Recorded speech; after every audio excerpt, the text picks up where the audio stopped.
pagpapatupad ng mahigpit na kampanya ng pamahalaan laban sa ilegal na droga, muling pinagtibay ng Philippine National Police ang kanilang paninindigan sa integridad at disiplina ng hanay ng kapulisan.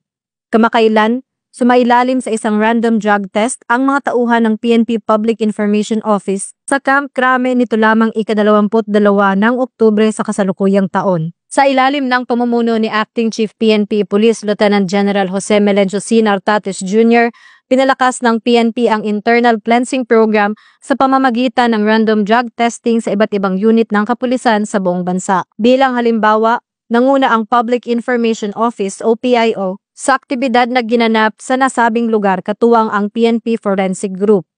Pinangunahan mismo ni Police Brigadier General Randolph T. Tuanyo, PNP spokesperson at chief ng PIO, ang nasabing inisyatibo kung saan 37 uniform at non-uniform personnel ang voluntaryong sumailalim sa drug test.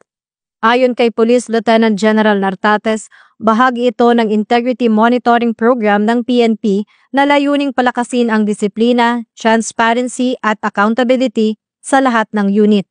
Dagdag pa rito, binigyang diin ni Police Brigadier General Tuanyo na ang pagsasagawa ng drug testing ay hindi lamang pagsunod sa kautusan, kundi patunay ng dedikasyon ng mga PNP personnel sa etikal na pamumuhay at profesionalismo.